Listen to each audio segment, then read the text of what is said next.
Glória a Deus. Abra sua Bíblia em Apocalipse. Apocalipse, capítulo 5. Glória a Deus. Apocalipse, capítulo 5. No capítulo 5 nós temos o Cordeiro, aquele que tira o pecado do mundo. Amém, irmãos? Capítulo 5, nós temos o Cordeiro. Estamos vendo o Apocalipse nessas quartas-feiras. Estamos aprendendo sobre isso. O caminhar da igreja, a história da igreja na terra, o viver da igreja, o ciclo da igreja na terra. Lá no capítulo 1 nós temos a introdução, aonde o Senhor Jesus se apresenta. Lá nós temos a identidade de Jesus. Lá a gente aprende no capítulo 1 que ele tem os 7 Espíritos de Deus, ele é o que era, o que é, o que há de vir, ele é a fiel testemunha, o primogênito, o príncipe dos reis da terra, o alfa e o ômega, o princípio e o fim, o todo-poderoso. A voz dele é como voz de trombeta, o primeiro e o derradeiro. Ele caminha no meio dos 7 castiçais de ouro. Ele é vestido até os pés com uma roupa comprida branca, cingido pelo peito com um cinto de ouro ou de couro. A cabeça e os cabelos brancos como a branca lã e como a neve. Olhos como chama de fogo, pés como latão reluzente refinado na fornalha. Voz como voz de muitas águas. Tem nas mãos as 7 estrelas que representam todas as igrejas. Todas as igrejas. Da boca dele sai uma espada aguda de 2 fios, o rosto dele é como o sol, ele é o primeiro e o último, ele vive e foi morto, ele tem as chaves da morte e do inferno. Isso é capítulo 1. No capítulo 2 e 3, para cada igreja, ele vai se apresentar com uma identidade específica, de acordo com a igreja, de acordo com a praticidade da igreja. Ele vai se apresentar. Sou o primeiro e o último, para aquela igreja que tinha medo do futuro. Ele vai se apresentar como todo-poderoso, que tem olhos como de fogo, para aquela igreja que escondia as coisas. Bom, e assim já vimos, né?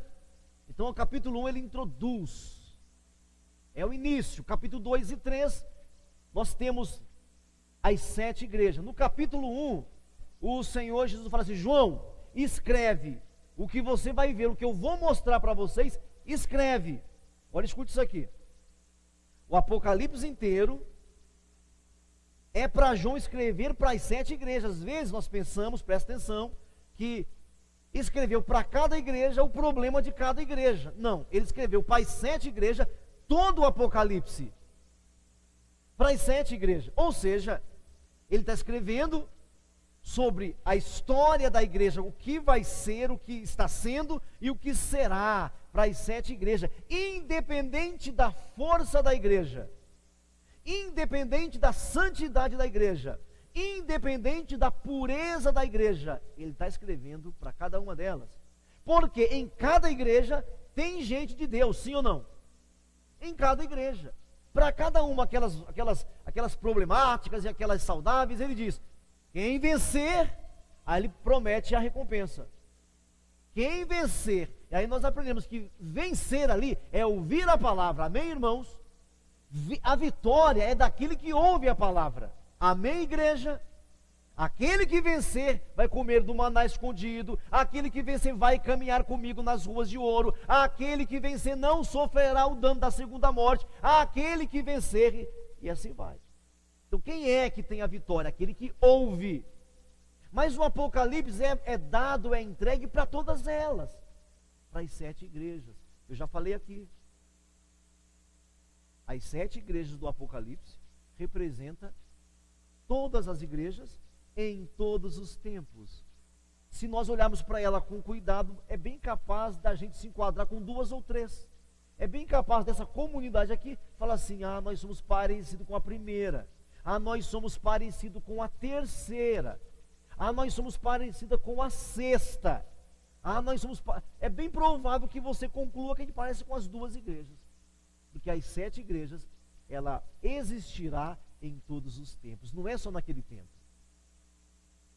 Então, falei para vocês que o livro do Apocalipse não se lê cronologicamente, se lê ciclicamente. Ele começa e acaba 7 vezes, e é isso que eu estou tentando mostrar para vocês, se vocês me acompanharem. 7 vezes ele começa. O que é começar ali? Começar ali é o Pai prometendo salvação para nós, é a salvação vindo na pessoa de Jesus, é esse Jesus morrendo por nós na cruz do Calvário, é esse Jesus ressuscitando por nós, é esse Jesus mandando o Espírito para nós, é esse Jesus voltando para buscar a gente. É isso aí. É isso que eu quero mostrar. Amém? Aí no capítulo 4, começa-se o segundo ciclo, são 7 ciclos de 7. É o segundo ciclo no capítulo 4 de Apocalipse. No capítulo 4 de Apocalipse, o Senhor fala assim: João, sobe aqui. E o João sobe. Quando o João sobe, o João vê o quê? Vê o trono. Diga, vê o trono. E ele vê alguém assentado no trono. Mas ele não identifica para nós o aspecto dele. Quando ele vai falar do aspecto, ele fala de pedras preciosas, de luzes, de iluminação tremendas e intensas. Ele não fala bem especificamente. Porque é isso que Deus é. É força, é vigor, é entendimento, é esclarecimento, é profundidade. Nenhum homem viu a Deus, nem poderia ver a Deus. Nós vemos Deus em Jesus. É isso que a gente fala. A gente vê Deus em Jesus. Amém? Então o capítulo 4 é uma visão que João tem do trono. Escute isso aqui, porque a visão que nós tivermos do trono vai mudar a nossa vida aqui na terra. Não está mudando? Não tem a visão do trono. Você precisa ter a visão do trono. Pastor, o que eu faço? Se entrega. Nada na vida cristã é por força. Nada na vida cristã é por esforço extremo, não. Se você cristão entender isso, a sua vida cristã já mudou demais. Nada na vida cristã é por esforço. Não quer dizer que não tenha iniciativa, não quer dizer que não haja uma grande entrega, não quer dizer que não haja um grande sacrifício. Há um grande sacrifício, sim, mas eu não faço isso para ter aquilo. Essa máxima acontece sempre. Eu nunca faço algo para Deus para ter algo de Deus. Deus me dá tudo de graça. Aí eu vou sim sacrificar, eu vou demonstrar, eu vou me esforçar em gratidão àquilo que Ele fez. Amém? Se você entender isso, irmão, a sua vida cristã vai mudar da água para o vinho. O que nós vemos na maioria desses cristãos que frequentam essas igrejas do falso evangelho? São pessoas com entendimento equivocado, porque elas acham que se fazer um grande sacrifício para Deus, então Deus vai dar algo para ela. E isso não é verdade em toda a Bíblia, nem no Antigo Testamento isso é verdade. Amém, irmão? Então a visão que nós tivermos do trono mudará a nossa vida na terra. João tem a visão do trono. Ele fica completamente em êxtase. Ele fica completamente tomado. Ele vê o trono, ele vê aquele que está assentado no trono, e ele vê aquele que está de frente para aquele que está assentado no trono, o Pai e o Espírito Santo. Amém até aqui? Amém até aqui? Tudo bem? Nós vemos outras coisas no capítulo 4. Nós vemos que tem 4 seres viventes, e nós vemos também que tem 24 anciãos. Nós vemos também no final, que tem, no capítulo 5 já, nós vemos que tem milhares de anjos. Ou seja, o céu é ocupado, o céu é populoso. Quem acha que o céu é um lugar parado? Você olha aqui, daqui 5 quilômetros tem ali o São Pedro, daqui mais 10 quilômetros tem o São João, aí se você olhar bem, tem o anjinho Gabriel lá na ponta. Irmãos, 24 anciãos que representam o Antigo e o Novo Testamento, nós e o povo do Antigo Testamento. Os 4 seres viventes que representam todas as forças da terra, é um representante de todos os poderes da terra, representado lá por nós. Nós temos milhares de milhares, não tem número, representando a força angelical. Tem mais anjos lá do que seres humanos aqui na terra, irmãos. Tem muito mais anjos lá. Ou seja, o céu é ocupado, é populoso. Tem coisa pra caramba lá, irmãos. É isso que João vê. Aí o capítulo 5. O capítulo 5 inteiro é separado para mostrar quem? Digo, o Cordeiro. Diga mais uma vez, o cordeiro. Capítulo 5 vai mostrar o cordeiro, irmãos. E é algo à parte. É algo à parte o cordeiro. Porque o João vê o que está sentado no trono, no capítulo 5, e ele vê um livro na mão daquele que está sentado no trono. E quando João vê aquilo, ele chora muito, começa a chorar. E pelo choro do João, nós podemos entender que é preocupante. O que está no livro é preocupante. Ele chora. Por que está chorando? Porque não há ninguém digno de abrir o livro. Calma. O anjo fala para ele, calma. Está aí o leão da tribo de Judá. Ele venceu a morte. E aí eu quero ver com vocês, então, um pedacinho do capítulo 5. Eu gostaria muito hoje para o capítulo 6. Vamos lá, então, para o capítulo de número 5. Lê um bocadinho ali. Vamos ler ali o verso 4, 5:4. E eu chorava muito, porque ninguém foi achado digno de abrir o livro, nem de olhar para ele. Todavia, um dos anciãos me disse, não chores, o leão da tribo de Judá, a raiz de Davi, venceu para abrir o livro. 6, então vi no meio do trono um dos 4 seres viventes, e entre os anciãos de pé um cordeiro. O anjo mostra um leão e ele vê um cordeiro, ou seja, ele traz, sempre que nós olharmos para Jesus, ele traz as marcas do seu sacrifício por você e por mim, irmão. Amém, igreja? Sempre que olharmos para Jesus, ele trará as marcas, nunca seremos enganados.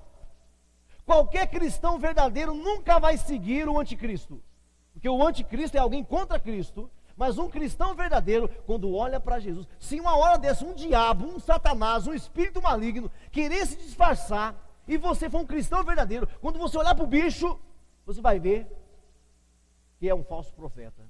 Você vai ver que não tem nada a ver com Cristo. Ele olhou e viu o cordeiro. O anjo viu o leão. João, nós seres humanos vemos o cordeiro. Ele traz sempre para nós as marcas do seu sacrifício, as marcas do nosso pecado nele. Amém, irmãos? Glória a Deus. Sempre que olharmos para Jesus, nunca seremos acusados, porque sempre que olharmos para ele, você verá as marcas do seu pecado nele, as marcas do sacrifício. Isso é uma lição muito interessante para você guardar aí no coração. Naqueles momentos que você se sentir acusado, ele traz as marcas do sacrifício do seu pecado nele. Amém? Verso 7, vamos lá uma vez. Veio, pois, e tomou o livro da mão direita daquele que estava sentado no trono. E quando tomou o livro, os 4 seres viventes, os 24 anciãos, se prostraram diante do cordeiro, tendo cada um deles uma harpa e taças cheias das orações. Aí vai fazer um louvor lá. Verso 11. Não, vamos aqui o 9 mesmo. E entoavam um novo cântico dizendo, digno és de tomar e de abrir os seus. Por quê? Por que ele é digno? Por que ele é digno? Leia para mim aí, por que ele é digno? Porque fostes morto.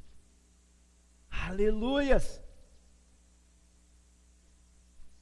Por que ele é digno? Porque fostes morto.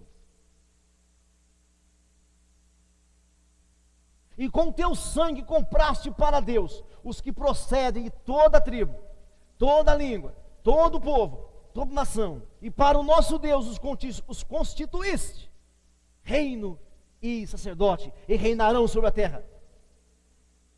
Vi uma voz de muitos anjos ao redor do trono, dos seres viventes e dos anciãos, cujo número desses anjos eram milhões de milhões, milhares de milhares, proclamando com grande voz, digno é o cordeiro que foi morto, digno é o cordeiro que foi morto. Veja de novo aí a repetição. Ele é digno porque ele foi, para mim, ele é digno porque foi, mais uma vez, ele foi morto. Ele é digno porque ele foi morto. Aí eu quero perguntar para vocês, aonde nós temos isso aqui em outro lugar? Aonde nós temos isso daqui em outro lugar? Na Bíblia, no Novo Testamento, no Evangelho, em Mateus. Onde nós temos isso? Onde é que nós temos isso? Fostes digno porque fostes morto.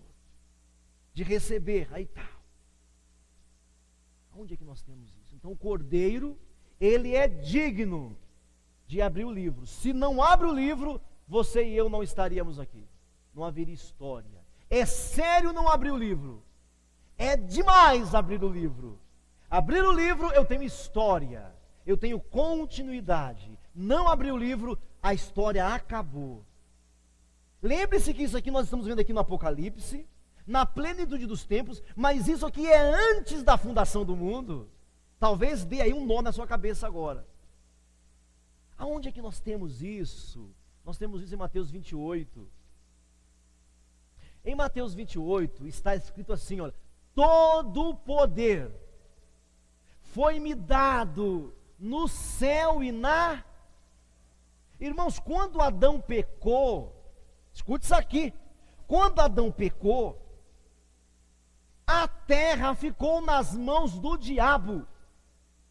Quando Adão pecou, pecar ali é entrar em aliança com o diabo. Por isso que o diabo foi lá tentar o Adão. Quando Adão pecou, a terra ficou na mão do diabo.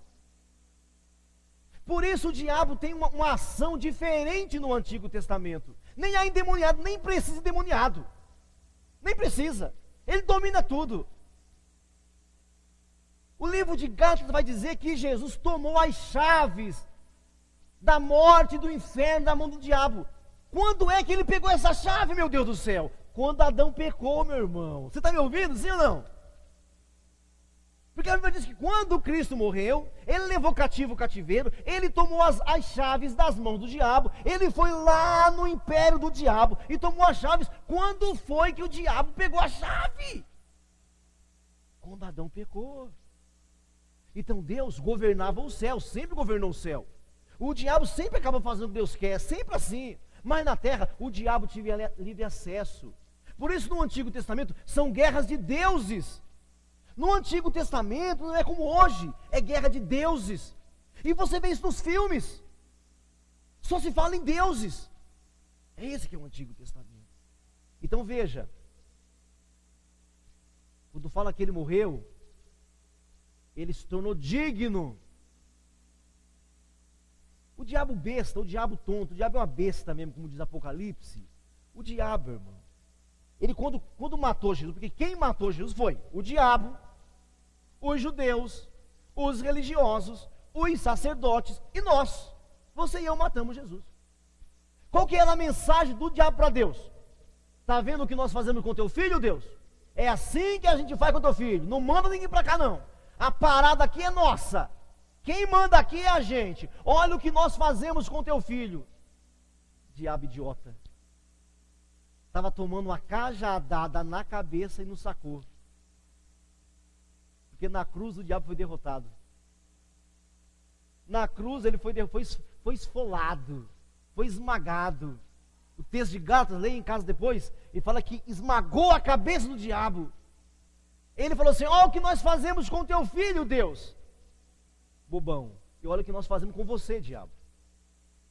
Aí fala que ele tomou as chaves da morte e do inferno nas mãos do diabo. Então assim, quando ele fala assim no capítulo 28, todo o poder, lembre-se que capítulo 28 é depois do capítulo 26, aonde acontece a morte e a ressurreição de Jesus. O capítulo 27 de Mateus, Jesus ressuscita e aparece para os discípulos. No capítulo 28, após a ressurreição, logo é aqui que nós estamos, no capítulo 5 de Apocalipse. Capítulo 5 de Apocalipse e o capítulo 28 de Mateus são simultâneos. Amém, irmãos? Capítulo 5 de Apocalipse e o capítulo 28 de Mateus é a mesma coisa. É aquela história que eu contei. Alguém vê alguém atropelado, aí fala assim: não, aquele carro atropelou o menino. Mas alguém chegou um pouquinho antes e viu que o menino ficou parado na frente do carro. Aí esse cara fala assim: não, o menino chegou 2 minutinhos antes e ficou na frente do carro falando: me atropela, carro. Chega alguém mais depois ainda e já vê o cara no hospital. Aí fala assim: não, esse cara que chegou aqui no hospital, ele foi atropelado por um carro lá na rua tal. É tudo verdade, mas cada um viu de um ângulo. É o que nós temos em Apocalipse 5 e em Mateus 28. É o mesmo dia. Jesus diz no Mateus 28, todo o poder foi me dado, porque ele ressuscitou. Então aqui no capítulo 5, nós estamos no meio do ciclo sétimo. No meio. Todo o poder foi me dado nos céus e na terra. Agora veja, se não, eu estou repetindo o 5, porque sem o 5 não entenderemos o 6. Quem já ouviu termos? Quem já ouviu o termo assim? Os cavaleiros do Apocalipse. Quem já ouviu esse termo? A grande maioria. Quem já ouviu assim? As pragas do Apocalipse. Quem já ouviu assim? As pestes do Apocalipse. Tudo no capítulo 6. Tudo no capítulo 6. O povo lê Apocalipse 6, está cheio de filme. Eu estou vendo agora com meu filho um filme agora. Um filme onde tem os cavaleiros do Apocalipse. Aparece um cara sem cabeça, aparece um cara feito de terra, aparece um homem raiz, aparece um homem de papel, aparece um homem cheio de prego. Não tem nada a ver. Mas é os cavaleiros do Apocalipse. Aí todo mundo fica assim, ai, cavaleiro do Apocalipse. Tem música, tem ópera. Como temos cavaleiro do Apocalipse? Tem rock and roll, os cavaleiros do Apocalipse. Só não tem se tem reggae. Reggae pergunta para o pastor Ivonaldo. Mas tem tudo com os cavaleiros do Apocalipse. Como se os cavaleiros do Apocalipse fossem acontecer no futuro. E eu vou mostrar para vocês que não. Nada futurístico.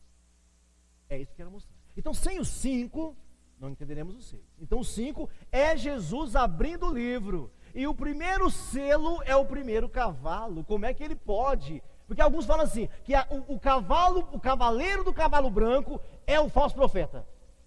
É o anticristo. Anticristo de branco? Tudo que é veste branca na Bíblia, no Apocalipse pelo menos, ou é dos santos, ou é de Jesus. Nunca é do falso profeta. Nunca é do anticristo. Tem outro que fala assim, que é o cavaleiro do cavalo branco, é Jesus. Ué, como é que ele pode abrir o selo e correr na frente e montar um cavalo? Não pode ser também. Então, mas as mídias por aí afora, as igrejas que não sabem ler a Bíblia, falam um monte de coisa. Tem livros, tem música, tem peça, tudo sobre os cavaleiros do Apocalipse. Amém até aqui? Então, sem o capítulo 5, não entenderemos o capítulo 6. Vai ficar facinho para você, porque estamos entendendo o capítulo 5. Capítulo 5 é Jesus, que por causa da sua morte, é digno, se torna digno, de abrir aquele livro. Por causa da sua morte. O diabo acha que, olha o que eu faço com seu filho, Deus. Deus fala assim, olha o que eu faço com você por causa do meu filho, diabo. E pisa na cabeça dele. Por isso que eu não tenho medo de falar assim, antigos espíritos do inferno, vem sobre mim. Não tenho medo. Porque Cristo conquistou para mim vitória. Não tem que ter medo. Cristão que tem medo de diabo não se converteu ainda. Eu conheci um pastor uma época que chegava assim, Clóvis, não brinca com isso, rapaz. Rapaz, você não conhece essas coisas. Não brinco com isso, eu faço muita libertação. Rapaz, não brinco com isso. Quem não brinca com isso? Eu era muito moleque na época, eu tinha uns 27 anos. Molequinho. E eu brincava com isso. Mas não fala assim, ele já era pastor mais experimentado. Rapaz, não brinca com essas coisas, rapaz. Você tem filho, tem esposa. Vai que a sua esposa vira a cabeça aí, rapaz. Quem vira a cabeça aqui, não, rapaz? Ele ficava me metendo medo em mim. Por um tempo eu fiquei meio assim, que ele falava tanto na minha cabeça, que eu fiquei assim, esse cara viu que eu não vi ainda, né? Não viu nada não, porque o meu Cristo já venceu. Ele já pisou na cabeça, o diabo não pode mais nada. Irmãos, para de ser bobo. Eu fico vendo esses filminhos aí tem nesse filme que eu estou vendo com meu filho lá, aí aparece lá um demônio. Aí o demônio pega na cabeça assim, de um ministro, ele pega assim na mão de um ministro presbiteriano, ele pega assim, o diabo pega e vira a cabeça assim, eu falo, meu Deus do céu. E quebra a cabeça do pastor. Mas piorou. Aí, enquanto ele está pegando a cabeça do pastor, vai alguém por trás e faz assim, bota uma rodinha de sal. A rodinha de sal segura o demônio. O pastor não segura. O sal, o demônio não sai. O rapaz, e fica preso no sal. Mas ele quebrou a cabeça do pastor.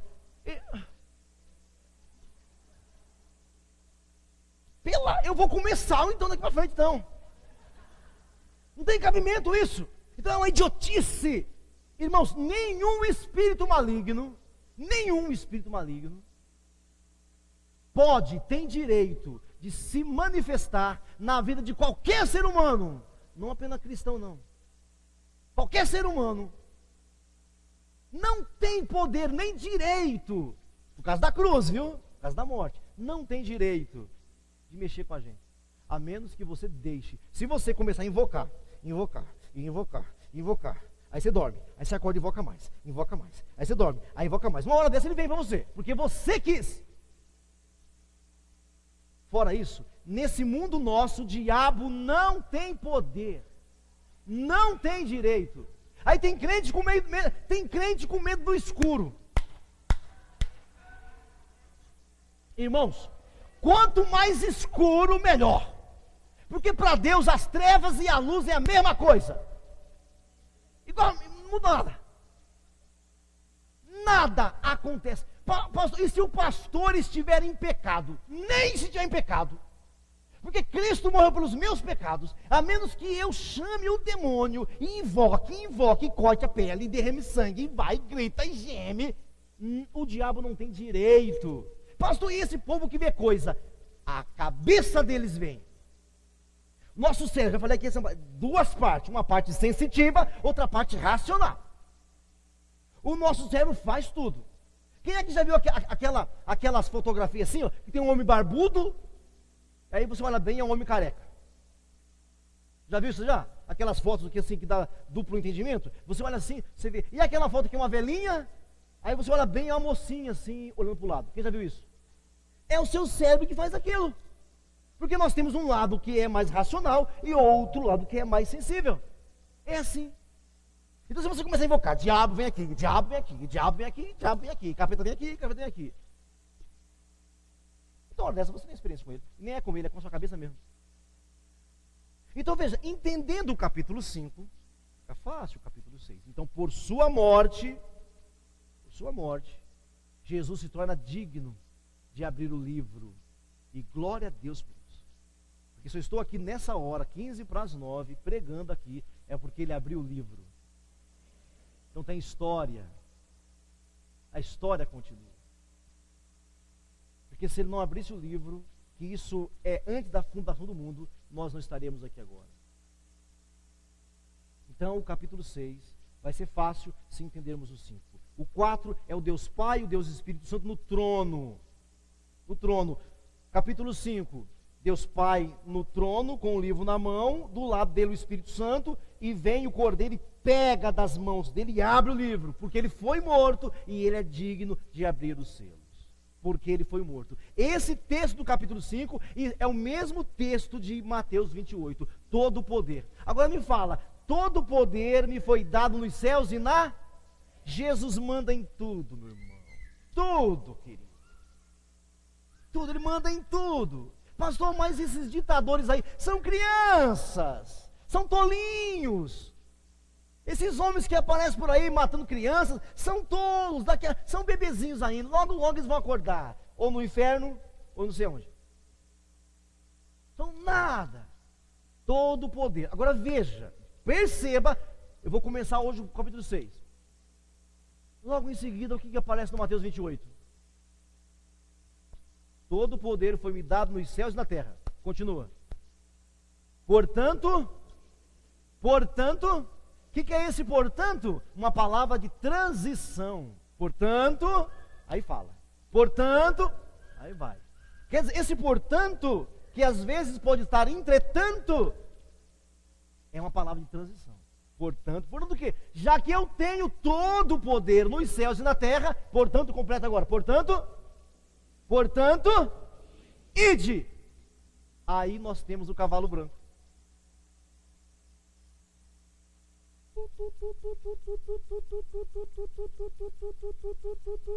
Não entendi nada, pastor. Aí nós temos o cavalo branco. Então, lê o capítulo 6 e você vai entender o Mateus 28. Capítulo 6. Vi quando o cordeiro abriu um dos 7 selos. E ouvi um dos 4 seres viventes dizendo, como se fosse voz de trovão, vem. Vi. Então, e eis um cavalo branco, e o seu cavaleiro com um arco, e foi-lhe dado uma coroa, e ele saiu vencendo e para... Irmãos, o que é vencendo e para vencer? Qual é a melhor definição? Vencendo e para vencer. Imbatível, vence sempre, nunca perde. O que é que vence sempre? O Evangelho. Irmãos, o Paulo falou assim, olha, eles podem me prender, mas eu não me calarei. O Evangelho da graça do Senhor Jesus chegou a vós. Pode prender o cristão, pode matar o cristão, que é o segundo cavalo, já na frente aqui. Lá na frente de um cavalo. Pode matar a gente, mas ninguém mata o Evangelho. Aqui vencendo para vencer, o que é isso? Vence sempre. Esse cavalo branco, esse cavaleiro, somos nós. A confusão que os pregadores fazem aqui, que eles chamam isso aqui de Jesus, é porque na verdade, quem é Jesus na terra, irmãos? Quem é Jesus na terra? Não é a igreja, somos nós. Efésios no capítulo 1, não vai dizer que o corpo de Cristo na terra é a igreja? Então, eles confundem porque eles não têm essa hermenêutica, essa interpretação. Cristo na terra hoje é a igreja. Cristo na terra somos nós, os portadores do Evangelho. Esse cavaleiro do cavalo branco, meu irmão, é o Evangelho, e nós somos os portadores do Evangelho. Somos nós que levamos. Eles podem até matar os portadores do Evangelho, mas não matam o Evangelho. Por quê? Porque está escrito: passarão os céus e a terra, mas as minhas palavras não hão de passar. 1 de Pedro, capítulo 1 diz que a palavra do Senhor permanece para sempre. Então, eu preciso entender que o capítulo 5 é Cristo na vitória plena, abrindo o livro, primeiro selo, o primeiro cavalo do cavalo branco, o mensageiro, é a igreja levando o Evangelho. Amém, queridos? Por isso que se não entendermos o capítulo 5, não entenderemos o capítulo 6. O apóstolo Paulo, ele chega e fala assim: eu enfrentei feras em Corinto. Aí ele conclui assim: se não houvesse ressurreição dos mortos, para que serviria pregar o Evangelho? Esse é o quinto selo, é a ressurreição dos mortos. Então aqui é o seguinte: Jesus tem todo o poder, ele mandou a gente no capítulo 28 de Mateus, ele falou: ide, portanto, ide, pregai o Evangelho. Irmãos, nada pode ir contra o Evangelho. Os países mais fechados do mundo sempre tinha cristãos. Os países mais fechados, comunistas, o Evangelho sempre entrou. Ninguém pode com o Evangelho. Pode até matar os cristãos, como mataram muitos cristãos. Muitos cristãos foram mortos. Está aqui no quinto selo, os irmãos que foram mortos debaixo do altar que clamam. Mas ninguém pode parar o Evangelho, meu irmão. Esse poder Deus deu para você e para mim. Qualquer pessoa que pregar o Evangelho vai prosperar. Não tem como pregar o Evangelho e a coisa não acontecer. O que pode acontecer é o seguinte: é você não pregar o Evangelho, aí nada acontece. Mas quando você prega o Evangelho, sempre o poder de Deus se manifesta, sempre. Sempre. Estavam lá tendo uma discussão, algumas pessoas conversando, aí falou assim: vocês viram o que foi que aconteceu lá aí, o nome do país, nome complicado de falar, viu o que aconteceu no país tal, o país X? Aí o cara falou assim: o que aconteceu? Não, agora os direitos humanos chegaram lá, no país X, não sei o que. Aí eu sei por quê. Alguém respondeu: eu sei por que chegou. Você sabe por quê? Sei. Os direitos humanos chegaram lá porque o cristão entrou lá. Aonde entra o cristão, não fica como está. Cristão é um povo incomodado. Cristão é um povo que está sempre com fome de alguma coisa. Cristão, ele nunca para. Cristão está sempre incomodado com alguma coisa. Ele fala: porque eu não estou orando mais, porque eu não sei o que. Um cristão parado é terrível. Mas um cristão em movimento é o diabo que sofre, irmão. Porque um cristão com o evangelho, diz a Bíblia, é Romanos capítulo 1, verso 18, fala assim: o evangelho é o poder de Deus. É o poder de Deus. Não é assim um pedaço do poder, é o poder de Deus. É com o evangelho que faz as coisas. Esse cavalo branco aqui é simplesmente o evangelho sendo levado. Não há quem possa. Então vamos ler de novo aqui o capítulo 6. Vi quando o cordeiro abriu um dos 7 selos, e ouvi um dos 4 seres viventes dizendo: vem.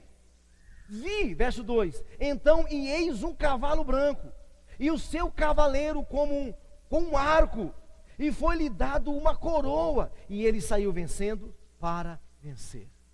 Portanto, ide, porque eu tenho todo o poder. Aí tá bom, para você não ir embora tristinho hoje. Veja bem, pastor, mas e daí, pastor? Então pode matar a gente? Pode. Só que veja, irmãos, que visão você tem do trono. Se você olhar, pular aí devagarinho assim, dá uma olhadinha no versículo de número 9. Quando ele abriu o 5º selo, eu vi debaixo do altar o quê? As almas daqueles que tinham sido mortos por causa da... Olha para cá, é assim, vai e fala o evangelho. Mas vai matar a gente? Tem problema. Tem ressurreição para você. Tem ressurreição, vai matar. Não tem problema. Você vai comparecer perante mim. Jesus diz: não tem problema. Eu venci. Eu tenho todo o poder no céu e na terra. Vai, leva o evangelho. Leva, cavalga no cavalo branco e vai para cima. Por quê? Porque se matarem vocês. O evangelho continua. Eu levanto outro cristão e você vem para junto de mim. Para nós não temermos. Você já pregou o evangelho hoje? Não deixe de pregar. O que é o evangelho, pastor? Cristo veio, Cristo morreu, ressuscitou e vai voltar a buscar a gente. Pregue o evangelho. Pastor, mas só isso? Só isso. Se você tiver 5 minutos para pregar o evangelho, irmão, não fale de você. Não fale da boa pregação que você ouviu. Fala o evangelho. Ah, eu só tenho 5 minutos só para falar. Não fale de nada. Não fale que hora o culto começa, quem é seu pastor, quem é sua pastora, qual que é a sua rede. Não fala nada. Fala o evangelho. Cristo veio por você para te salvar, te libertar. Morreu por você, ressuscitou por você e vai voltar para te buscar. Pronto, e deixa. Eu vou chegar lá em Atos, nesse ponto aqui também. Vou deixar para Atos. Mas faça isso. Não tem problema. O evangelho é o poder de Deus. O cavalo branco, o cavaleiro do cavalo branco é o evangelho. E enquanto você leva esse evangelho, é possível que você morra. É possível que você seja preso. É possível que você seja perseguido. Mas leve o evangelho. Amém? Curva a sua cabeça. E adoremos o